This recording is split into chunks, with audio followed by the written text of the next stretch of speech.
আরে বাংলাদেশের একটা চাচা ভিডিও ভাইরাল হয়েছে, সে প্রকাশ্যে বলছে আল্লাহ গো একটা কেটেছি আল্লাহ, 1 কোটি ফেলি দাও আল্লাহ, জীবনে আর কোনোদিন কাটবো না আল্লাহ, আর তোমার ঘর থেকে বেরোবো না। লটারি যে কাটে, লুকিয়ে কাটে না প্রকাশ্যে কাটে? আমাদের সামনে কাটে। মৌলবি দিকে দেখলে কি করে? লুকিয়ে নেয়। আমার একটা মায়ান আছে অনেকদিন আগেকার, কি বুঝলেন, আমার এলাকায় একটা মসজিদে মুসল্লি লটারির টিকিট কেটেছে, ফার্স্ট কাতারের মা লুঙ্গির কোঁচড়ে লটারিটা গুনেছে, দিয়ে গিয়ে হযরত নামাজে দাঁড়াইছে। এই লুঙ্গির টানাটানি হয় না নামাজে, একটু টান পড়েছে, মালটা খুলে পড়ে গেছে। আর পেছনে ওর পেছনে যে দাঁড়িয়ে ছিল সে মালু লটারিওয়ালা, সে সিজদায় গিয়ে দেখছে আল্লাহ লটারি, ধরে পকেটে ভরে নিয়েছে। আর ওই তাতেই 12,000 টাকা পড়েছে। কত? 12,000। দোকানে গিয়ে মিলিয়ে দেখছে 12,000 পড়ে গিয়েছে। মালটাকে ক্যাশ করে পকেটে ভরে নিয়েছে।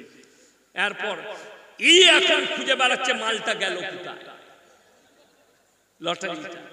এরপর ওর পেছনে খোঁজ নিলে, আমার পেছনে কে দাঁড়াইলো বলতে বললো অমুক ব্যক্তি, ই তো জানে ও লটারিওয়ালা মাল। মসজিদের দরজায় ঝামেলা, বলবে ভাই লটারির টিকিটটা কোথায় বলতো, তো আমার পেছনে দাঁড়াইলো, কি ব্যাপার বল। বাস সবাই জেনে গেল দুটোই ফার্স্ট কাতারের মাল, দুটোই লটারিওয়ালা। এদের আবার ফতোয়া আলাদা, এরা আবার ইমাম দিকে দেখলে ফতোয়া দেয়। আমি নামাজ বুঝাচ্ছি এখন, আপনি বলছেন আমি মুমিন হব, আল্লাহর কসম করে বলছি এরা মুমিন হতে পারবে না। মাথা ঠুকলে মুমিন হওয়া যায় না, মসজিদে গিয়ে মাথাটা ঠুকে দিলে মুমিন হওয়া যায় না। আপনাকে আগে রাসূল সাল্লাল্লাহু আলাইহি সাল্লামের আখলাক আর চরিত্র নিয়ে আসতে হবে। কেন? আপনি তো লটারির টিকিট কেটে নিয়ত বেঁধে যখন দোয়া করবেন, ইমাম সাহেব বলবে রব্বানা আতিনা ফিদ দুনিয়া হাসানা, মনে মনে ভাবে আল্লাহ যেন কোটিটা লেগে যায়, আল্লাহ কোটিটা লেগে যায়।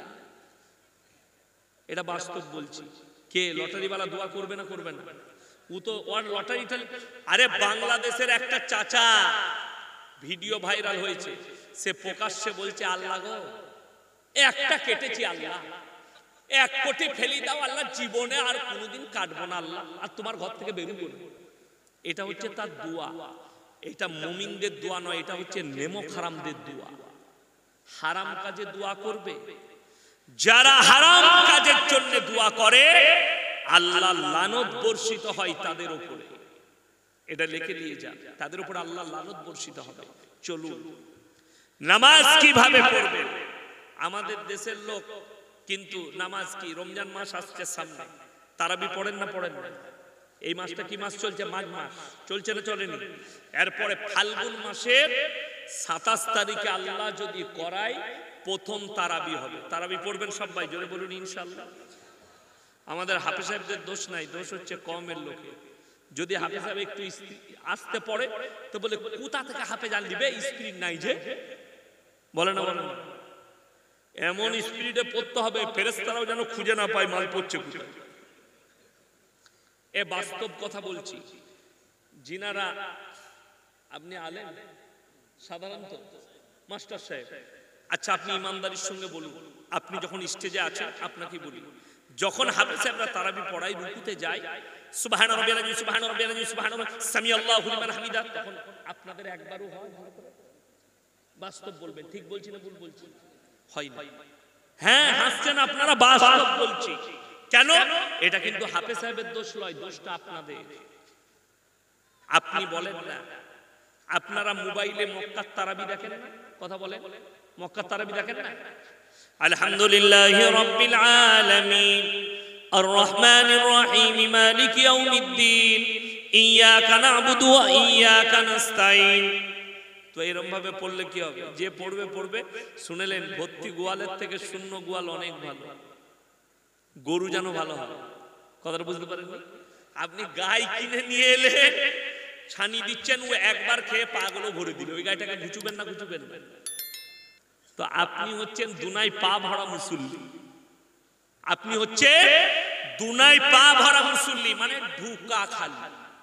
কি বুঝলেন? শূন্য 30 সেকেন্ড লাগবে, ঢুকি ঝাড়াম ঝাড়াম 1 মিনিটে মোটামুটি 8 রাকাত নামাজ পড়ে নিলেন। আমি তাকে শোন, আমি বললাম বাবা প্রথম রাকাতে কি সূরা পড়লি? বল ওই কি পড়লি তুই? মানে কিছুই পড়ে নাই, জানলে তো পড়বে, কি বলেন, শিখলে তো পড়বে।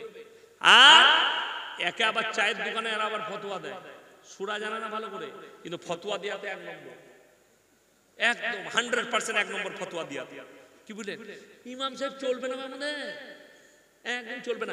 একজন এলো, ইমাম সাহেবের পড়াটা মৌলী সাহেব মনে হচ্ছে শুদ্ধ নয়, আব্বাজান মসজিদের সেক্রেটারি। বলে কেন গো? বলে ইমাম সাহেব বেশ ভালো পড়তে পারছেন। আমি বললাম ভাই রাগ করবেন, একটা কথা বলবো। বলছে বলো ভাই। আমি একবার আপনি সূরা ফাতিহাটা শোনান তো।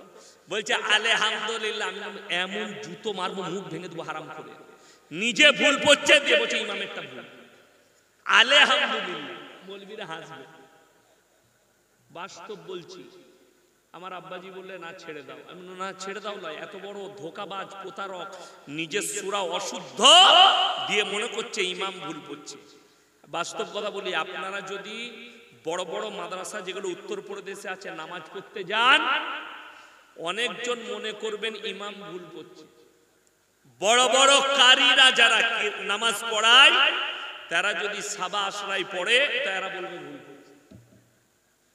আমি যখন প্রথম গেছি গুজরাটে পড়তে, হিফজ পড়ি, তো আমার একজন উস্তাদ ছিলেন কারি সানাউল্লাহ সাহেব ভাগলপুরি, বিখ্যাত কারি।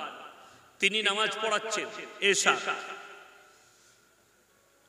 আলহামদুলিল্লাহি রাব্বিল আলামিন আর রহমানির রহিম মালিকি ইয়াউমিদ্দিন, একটাও দিন উচ্চারণ করছেন না।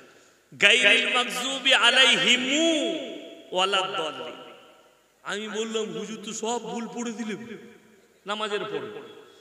তখন আমাদের একজন সাথী ছিল, কি বুঝলেন, কিরাত পড়তো, সে বললে না ঠিক পড়েছে, তোকে পরে বুঝবো, কামড়াই গিয়ে এখন কিছু বলিস না, চুপ কর, নামাজ পড়। কি বলেন, এটা হচ্ছে আমাদের হাল। আগে জানতে হয়, তারপরে মন্তব্য করতে হয়। আগে শিখতে হয়, দিয়ে মন্তব্য করতে হয়।